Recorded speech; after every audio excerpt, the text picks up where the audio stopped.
Sarah sits in the waiting room, her phone in her hand. She checks the time. Only 3 minutes have passed since she last looked. She is waiting for the doctor to call her name. The test results will come today. Good news or bad news? She does not know yet. Her leg bounces up and down. She does not even notice she is doing it. This feeling. It is something we all know. That strange stretch of time when you cannot move forward. You cannot go back. You can only wait. Maybe you are waiting for a job to send you an email. Maybe you are waiting to hear if you got the apartment. Or maybe something bigger, test results from the hospital, an answer that will change things. Waiting feels different from other parts of life. When you work, you see progress. When you rest, you feel relief. But waiting? Waiting is like standing in the middle of a bridge. You can see where you came from. You can see where you want to go. But you are stuck between them. Here is something interesting. Scientists have studied this. They found that our brain does not like waiting. Not because we are impatient people, but because of how our brain is built. Your brain wants to know what comes next. It wants to prepare. When you know something bad will happen, your brain can get ready. When you know something good will happen, your brain can celebrate. But when you do not know, your brain just keeps running in circles. Think about the last time you sent an important message. Maybe you asked someone on a date. Maybe you told your boss you need to talk. After you pressed send, what happened? You probably checked your phone 10 times in the next hour. Not because you are weak, because your brain is trying to solve a puzzle that has no pieces yet. Sarah looks around the waiting room. An old man reads a magazine. He looks calm. How does he do that? A young woman types on her laptop. She seems focused. Sarah wonders if they feel the same knot in their stomach that she feels. The truth is, they probably do. But here is what most people do not talk about. Waiting is not really about time. You can wait 5 minutes and feel like you are dying. You can wait 5 days and feel okay. What makes the difference? It is not how long you wait. It is how you wait. It is what happens in your mind during those empty hours. If you are still here listening, you probably know this feeling well. Maybe you are in a waiting period right now. A job application. A relationship question. A big decision hanging in the air. And if you find these conversations helpful, subscribing to the channel helps other people discover them too. But more importantly, let us keep going. Because what I want to share with you is not just about surviving the wait. It is about understanding why it feels the way it does. Sarah's phone buzzes. Her heart jumps, but it is just a text from her friend. How are you doing? Not the call she is waiting for. She puts the phone face down on her lap, takes a breath. And in that moment, something small shifts. She realizes the waiting will not kill her. It just feels like it might. In the next part, we are going to look inside the brain. What actually happens when we wait? Why does time feel slow? Why does our body react like there is danger when really we are just sitting in a chair? Understanding this changed everything for me, and I think it might help you too. Let me tell you about David. Every morning he sends reports to his manager, and every morning he waits for a reply. Sometimes the reply comes in 10 minutes. Sometimes it takes 3 hours. On the days when the reply is fast, David feels fine. He moves on with his work. But on the days when hours pass with no answer, his chest gets tight. His mind starts racing. Did I make a mistake? Is she angry? Did I send the wrong file? The funny part? The report is always fine. His manager is just busy, but David's brain does not know that. Here is what is happening inside his head, and inside yours when you wait. Your brain has an old part and a new part. The old part is like a guard dog. It has one job: keep you safe. This part of your brain does not think in words. It thinks in feelings. Safe or not safe. Known or unknown. When you wait for something important, this guard dog wakes up. It does not like unknown things. Unknown could mean danger, so it starts barking. That barking feels like worry in your body. Your heart beats faster. Your muscles get tense. You feel restless. This is not weakness. This is your brain trying to protect you. But the thing is, waiting for an email is not the same as running from a lion. Your guard dog cannot tell the difference. Now the new part of your brain. This is the thinking part. The part that knows you are probably fine. The part that says, relax, it is just an email. But here is the problem. The old part is faster and louder. The new part is slower and quieter. So even when you know logically that everything is okay, you still feel that tight feeling in your chest. Scientists did an experiment. They told people they would get a small electric shock. One group knew exactly when the shock would come. The other group knew it would come sometime in the next 20 minutes, but not when. Guess which group felt more stress? The group that did not know when, even though both groups got the same shock. The uncertainty was harder than the pain itself. Think about that for a moment. Our brain finds not knowing worse than knowing something bad. This is why waiting for test results feels so heavy. This is why waiting to hear if you got the job keeps you up at night. Your brain is not preparing for one outcome. It is preparing for every possible outcome at the same time. Remember Sarah from the waiting room? While she sits there, her brain is creating stories. In one story, the doctor says everything is fine. In another story, the doctor looks serious and says they need more tests. Her brain plays both movies at once. This uses a lot of energy. David does the same thing at his desk. In one version, his manager replies, "Great work." In another version, she calls him into her office to talk about problems. He lives through both situations before either one happens. This is exhausting. But here is something that helps. When you understand that this is just your brain doing its job, protecting you from the unknown, it feels less personal. You are not broken. You are not too anxious. You are just human, with a human brain that evolved in a world where unknown things were often dangerous. The difference now is that most things we wait for are not actually dangerous. A delayed email will not hurt you. A job rejection will not end you. But your brain has not fully learned this yet. There is another thing happening when we wait. Time feels weird. 5 minutes can feel like an hour. An hour can disappear. Why? Your brain measures time by how much happens. When you are busy and engaged, lots of things happen, so time feels fast. When you are waiting and nothing is happening, time feels slow. You keep checking the clock because your brain is looking for change, for movement, for something to measure. Sarah checks her phone again. Still nothing. She notices she is holding her breath. She lets it out slowly. David refreshes his email for the 5th time. Same inbox, same waiting. Their brains are doing exactly what brains do.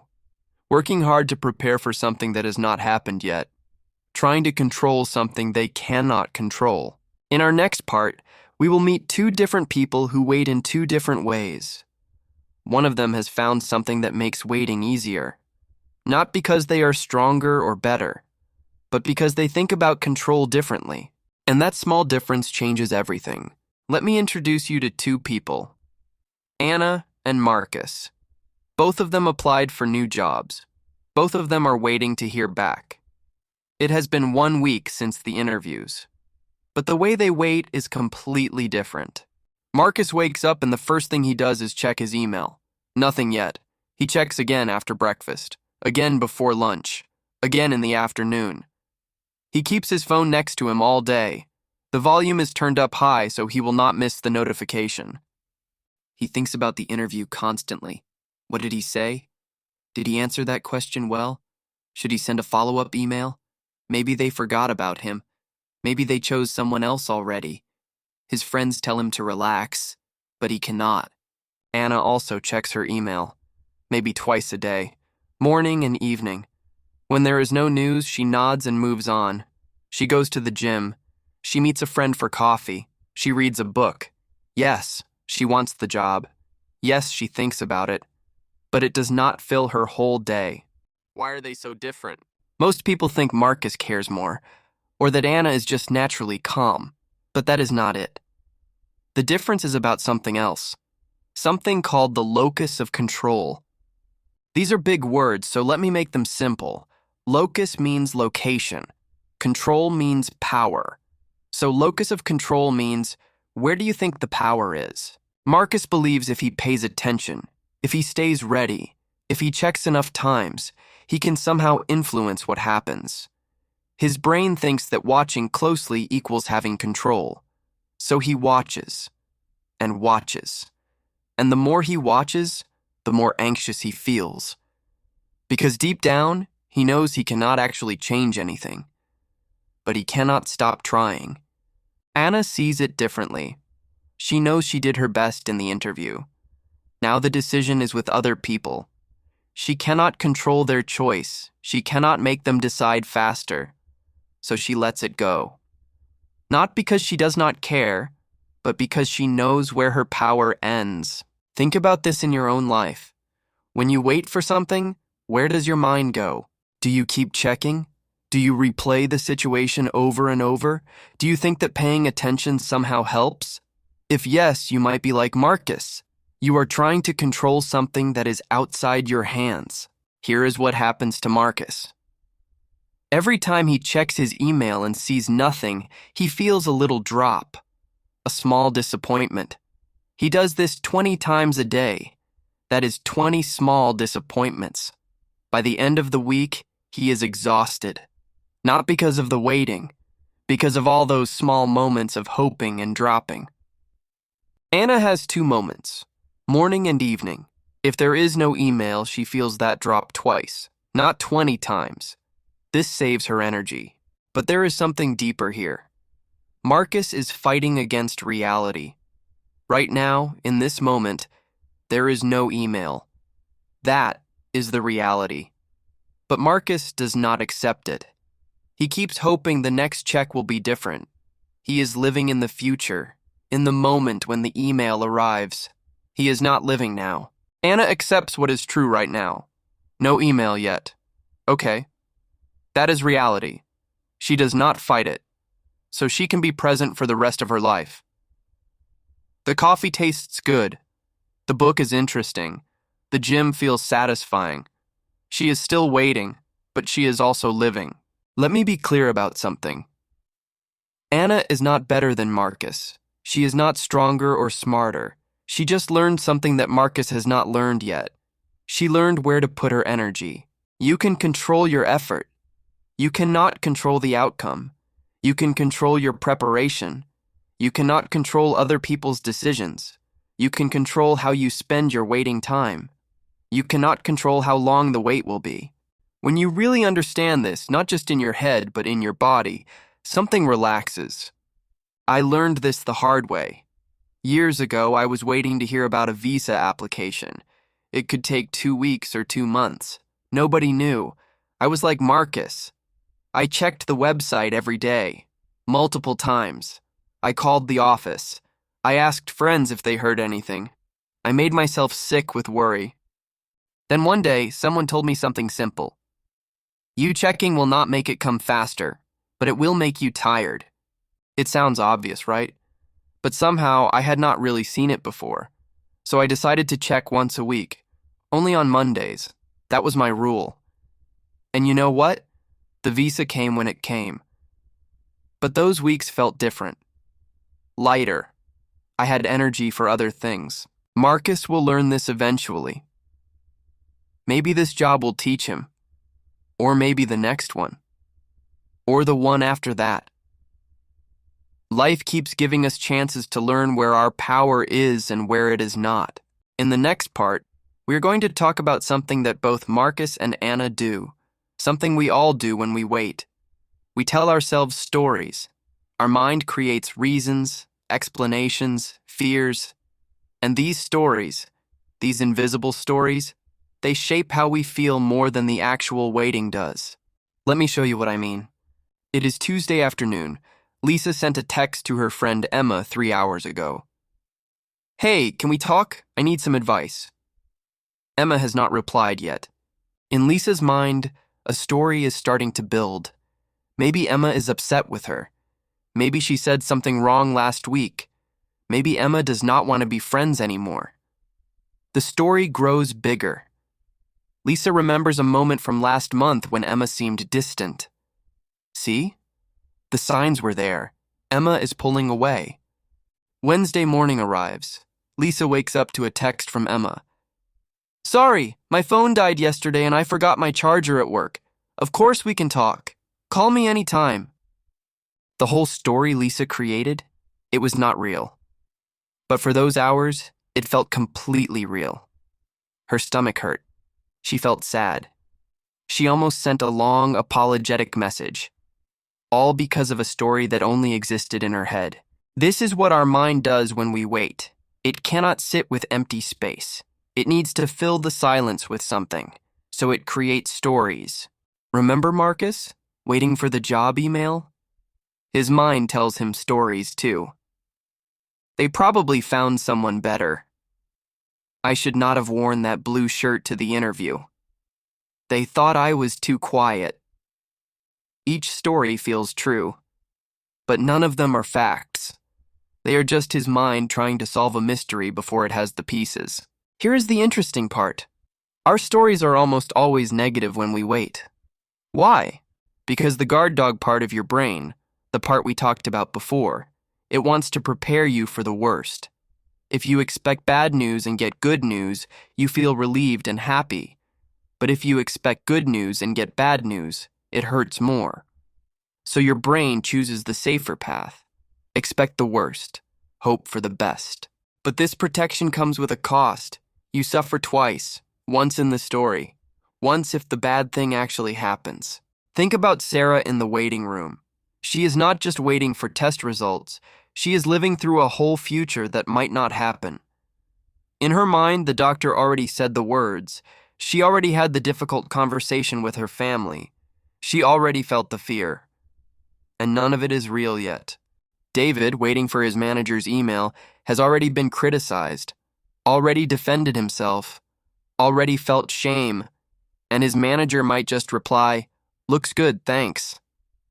We do this with job applications, with medical tests, with relationship conversations, with money decisions.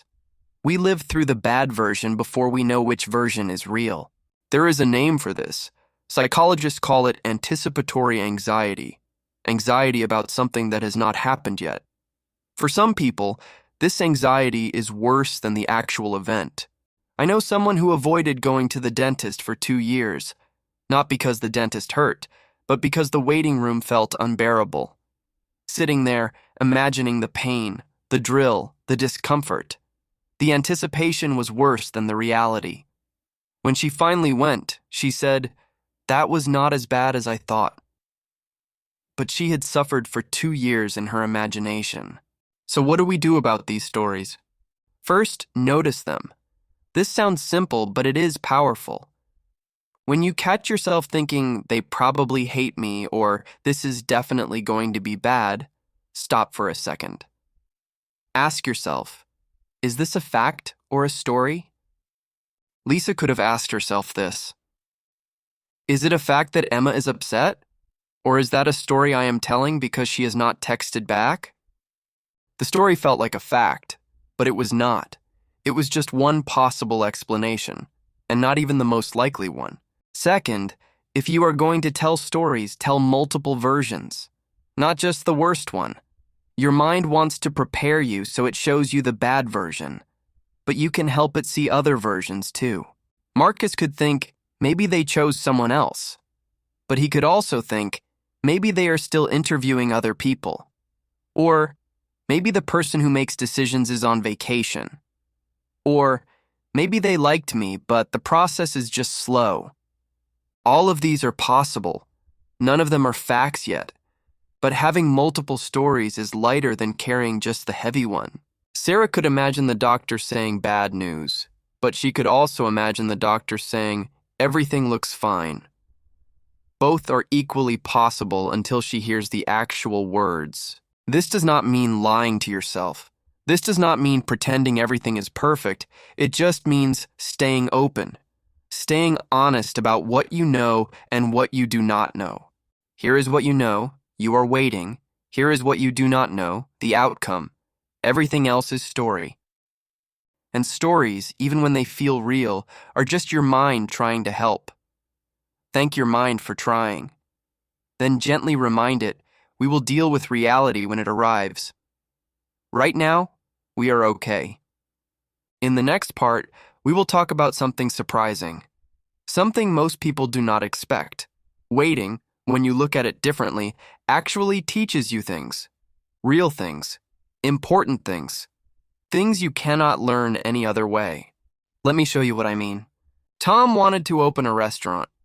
He found the perfect location. He made his business plan. He applied for a loan from the bank. Then he waited. The bank said it would take 4 to 6 weeks to decide. Tom hated waiting. He was a person who made things happen. When he wanted something, he worked hard and got it. But now, there was nothing to do. No amount of work would make the bank decide faster. The first week, he was restless. He cleaned his apartment 3 times. He went to the gym twice a day. He called the bank to ask if there was any update. They said no, just wait. The second week, something changed. He stopped fighting the wait. He started noticing things, small things. He realized he had been so focused on the restaurant that he had not really talked to his sister in months. So he called her. They talked for 2 hours. He noticed a neighbor who always looked lonely. He started saying hello. They became friends. He read books he had bought years ago but never opened. He cooked meals slowly, trying new recipes. He sat in the park and just watched people. By week 4, Tom realized something strange. He did not want the waiting to end. Not because he did not want the restaurant anymore, but because this pause, this forced stop, had given him something he did not know he needed. Space. Time to breathe. Time to remember who he was outside of his goals. When the bank finally called, they approved the loan. Tom felt happy. But he also felt grateful for those 4 weeks. They taught him something he could not have learned any other way. Here is what most people do not understand about waiting. We see it as dead time, empty time, time we are losing. But waiting is not empty. It is full of a different kind of living. When you cannot move forward, you learn to be still. And being still is not the same as doing nothing. Being still means being present, feeling what you feel, seeing what is around you, listening to the quiet thoughts that usually get drowned out by action and movement. Anna, who we met earlier, learned this too. She was not always calm during waiting. Years ago, she was like Marcus, always checking, always worried. Then something happened that changed her. She was waiting for medical test results, important ones. The wait was 2 weeks. During those 2 weeks, she could not focus on anything. She snapped at her family. She could not sleep. She cried. She made herself sick with worry. When the results came, they were good. Everything was fine. But those 2 weeks, she had lost them. She had been so busy being afraid that she missed her daughter's school play. She forgot her husband's birthday. She did not taste her food or see the spring flowers blooming. She looked back at those 2 weeks and felt sad. Not because of what happened, but because of what she did to herself while waiting. So she made a decision. If life was going to make her wait again, and it would, she would wait differently. She would not lose the time to fear. She would live it instead. This is the gift hiding inside waiting. It teaches you that you are not in control. And that is okay. Actually, it is more than okay. It is freeing. Think about this. Most of life is not in your control. The weather, traffic, other people's choices, your health, the economy, you can influence some things. But control, that is an illusion. Waiting reminds you of this truth. You can fight it and suffer, or you can accept it and find peace. There is another lesson, too. Waiting teaches you about trust. Trust that things will unfold. Trust that you will handle whatever comes. Trust that you do not need to know everything right now. When Sarah sits in that waiting room, she is learning to trust that she is strong enough for whatever the doctor says. She does not need to prepare every word. She does not need to plan every response. She will know what to do when the moment arrives. David, waiting for his manager's email, is learning to trust his work. He did his best. That is enough. The outcome will be what it will be. This trust is not easy. It goes against everything we are taught. We are taught to plan, to prepare, to control. But life keeps showing us, you can only control so much. The rest, you have to trust. I am not saying waiting is pleasant. I am not saying you should enjoy the anxiety or the uncertainty. But I am saying there is something valuable buried inside it. Something that makes you wiser. Something that makes you softer and stronger at the same time. Tom opened his restaurant. It is doing well. But he says the waiting period before it opened changed him more than the success. It taught him patience. It taught him to value the in-between moments. It taught him that life is not just about reaching goals. It is also about who you become while you are trying. In the next part, I want to give you some practical things, simple tools that help make waiting easier. Not magic solutions, just small shifts that actually work. Things you can try today if you are in a waiting period right now. Let me share what helped me and what helped people I know. Let me give you something you can use today, right now. If you are waiting for something and it feels heavy, these small things might help. First tool, set checking times. Remember Marcus checking his email 20 times a day? That is exhausting. So here is what you do. Choose specific times to check. Maybe morning and evening. Maybe just once a day. Maybe only on certain days of the week. When you feel the urge to check between those times, notice it. Say to yourself, I will check at 6 o'clock, then do something else. This is hard at first. Your brain will push you. It will say, just one quick look. But if you can resist, you train your brain that you are in charge, not the anxiety. Maria did this when she was waiting to hear about a promotion. She decided to check her work email only at 9 in the morning and 4 in the afternoon. The first few days were difficult. Her hand reached for her phone many times, but she stuck with it. After a week, the urge got weaker. She felt more calm, more in control of herself, even if she could not control the decision. Second tool, have a phrase ready. When your mind starts telling negative stories, when the worry gets loud, have something you can say to yourself. Something simple and true. Some people use, I will handle whatever comes. Some use, right now, I am okay. Some use, this feeling will pass. It does not matter what the words are. What matters is that you have them ready. So when the wave of anxiety hits, you have something to hold on to. David uses, I did my best, the rest is not mine to carry. When he starts worrying about his manager's response, he says this to himself. It reminds him where his power is. He did his work well. Now it is out of his hands. Third tool, do something with your hands. This one sounds strange, but it works. When you are anxious, your body has energy it needs to release. If you just sit and think, that energy stays trapped inside. It becomes more anxiety. So move it out. Wash dishes, fold laundry, draw, knit, build something, garden, cook. Your hands are busy. Your mind gets a little quieter. You are not running away from the feeling. You are just giving it somewhere to go. Tom, while waiting for his loan, started cooking. Not because he was hungry, but because chopping vegetables, stirring sauce, measuring ingredients, all of this required just enough attention. His hands were busy. His mind could rest a bit. Fourth tool, zoom out. When you are stuck in waiting, everything feels huge.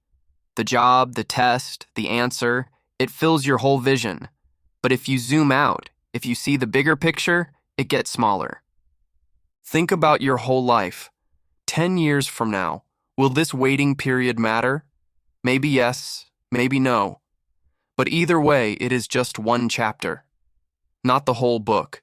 You have lived through waiting before. You survived it. You will survive this too. Sarah in the waiting room tried this. She thought about all the difficult moments she had already passed through. The breakup 5 years ago that felt like the end of the world. The job she did not get. The friend who left. At the time, each one felt enormous. Now they are just memories. Small parts of her story. This waiting will become that too. Just another moment she moved through. Fifth tool, talk to someone. Not to get advice, not to hear everything will be fine, just to say out loud what you are feeling. I am really anxious about this.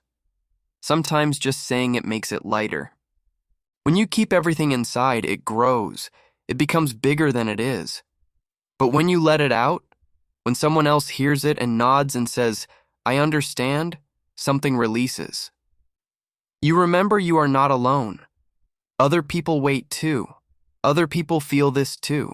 Lisa, after the misunderstanding with Emma, learned this. Now, when she is waiting for something important, she tells her sister, not for solutions, just for company. Her sister says, that sounds hard, and somehow that helps. Sixth tool, set a time limit for worry. This might sound silly, but try it. Give yourself 10 minutes to worry fully. Set a timer. During those 10 minutes, let your mind go wherever it wants. Think all the bad thoughts. Feel all the anxiety.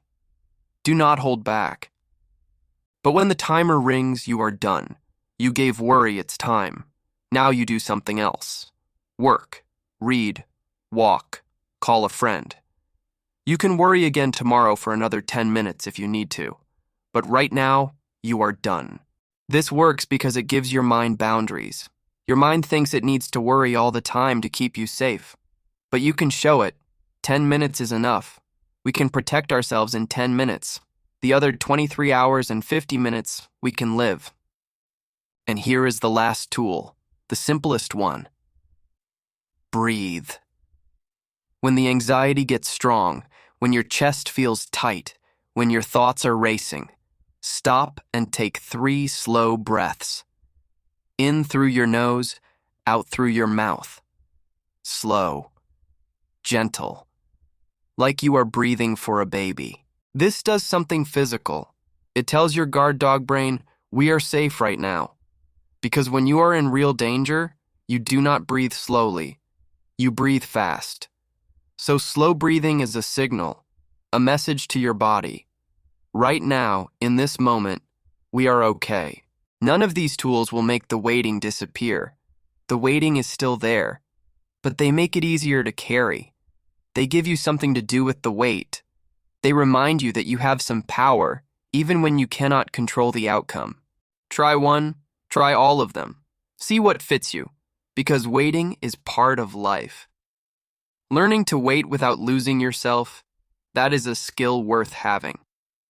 In our final part, I want to leave you with a different way to think about waiting, a way that might change how you see these in-between times. Not as something to get through, but as something that has its own value. Let me share that with you now. There's a tree outside my window. Every autumn it loses its leaves. The branches become bare, empty. For months, nothing seems to happen. The tree just stands there, waiting. Then spring comes. Slowly, the buds appear. Green pushes through. The tree blooms again. But here is the thing. The tree was not doing nothing during winter. Under the surface, in the roots, in the wood, something was happening. The tree was gathering strength, getting ready. The waiting was not empty time. It was preparation time. Maybe our waiting is like that too. When Sarah finally heard from the doctor, the news was good. Everything was fine. She walked out of that office feeling light. But later, she realized something. Those hours in the waiting room changed her. She learned she could sit with fear and not break. She learned her mind would create storms, but she could watch them pass. She learned she was stronger than she thought. The waiting taught her that. David got his manager's response. It was positive feedback. But what stayed with him was not the email. It was the week he spent learning to trust his work, learning to let go, learning that his value was not tied to one email, one response, one moment of approval. The waiting taught him that. Marcus eventually got a response about the job. He did not get it. Someone else was chosen. It hurt. But during the next waiting period, because there is always a next time, he remembered Anna. He tried her way. He checked less. He lived more. And it felt different. Lighter. He was learning. The waiting taught him that too. Here's what I want you to consider. What if waiting is not a bug in the system? What if it is part of the design? We live in a world that moves fast. You can order food and it arrives in 30 minutes. You can send a message and get a reply in seconds. You can search for any information and find it instantly. We are getting used to speed, to immediate answers, to now. But some things cannot be rushed. A tree cannot grow faster just because you want fruit. A wound cannot heal faster just because you want the pain gone. A decision cannot be made faster just because you are ready to know. Life has its own timing, and waiting teaches us to respect that timing, to work with it, not against it. Tom's restaurant opened. It is successful. But he says something interesting. He says the waiting period was when he learned the most important lesson of his life. He learned that he is not separate from time. He is inside it, moving with it. And when he stopped fighting time, when he stopped trying to make things happen faster, things started happening naturally. This does not mean we become passive. This does not mean we do not work hard or try our best. It means we understand the difference between effort and force. Effort is planting the seed. Force is trying to pull the plant out of the ground to make it grow faster. We can plant, we can water, we can give sunlight, but we cannot force the growth. That part happens in its own time. When you wait, you are not doing nothing. You are learning patience. You are building trust. You are becoming someone who can hold uncertainty without falling apart. These are not small things. These are the things that make you steady, strong, real. I am not going to tell you that waiting is easy. I am not going to tell you to be grateful for every moment of anxiety. That would be dishonest. Waiting is hard. Uncertainty is uncomfortable. Not knowing is difficult. But what if you could be okay with it being difficult?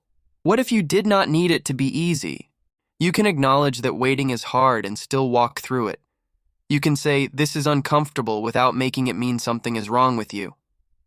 Discomfort is not failure. It is just part of being human. Sarah sits with her daughter now. They are having tea. Sarah is fully there. Present. She is not somewhere else in her mind. Because she learned something in that waiting room. She learned that life is happening now. Not when the results come. Not when the answer arrives. Now. The waiting did not take her life away. She almost gave it away by fighting the waiting. But in the end, she chose differently. She chose to live during the wait, not after it. This is the shift I want to offer you. Not as a rule, not as something you must do, just as a possibility. A different door you could walk through. What if the waiting time is also living time? What if you do not have to pause your life until you get the answer? What if you can drink your coffee and taste it even while you are waiting? What if you can laugh with a friend even while uncertainty sits in your pocket? You can. I promise you, you can. The answer will come when it comes. Until then, you are here. Your life is here. The people you love are here. The sky, the food, the music, the quiet moments, they are all here. They do not stop existing because you are waiting for something. Maybe making friends with unknown timelines means accepting that most of life is unknown. You do not know how long you will live. You do not know what will happen next year. You do not know how things will turn out. Nobody does. We are all walking into the unknown, every single day. The only difference is that sometimes the unknown has a specific shape. A job answer, a test result, a relationship decision. And because it has a shape, we notice it more. But the truth? We are always in the unknown, always waiting to see what comes next. When you see it this way, this specific waiting period becomes less special, less terrifying. It is just life, just the way things are. And you have been living in the unknown your whole life. You are already good at this. You just forgot.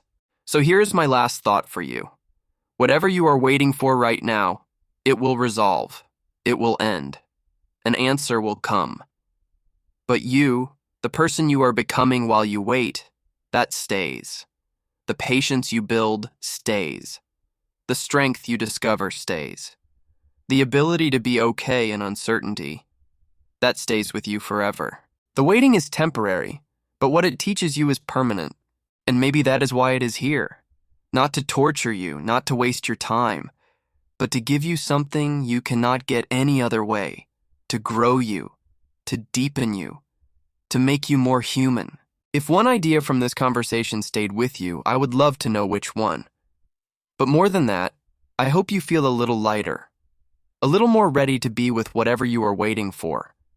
Not because it got easier, but because you got stronger. Thank you for being here. Thank you for listening. And if you are in a waiting period right now, I hope you find moments of peace inside it. Small moments where you remember, right now, you are okay.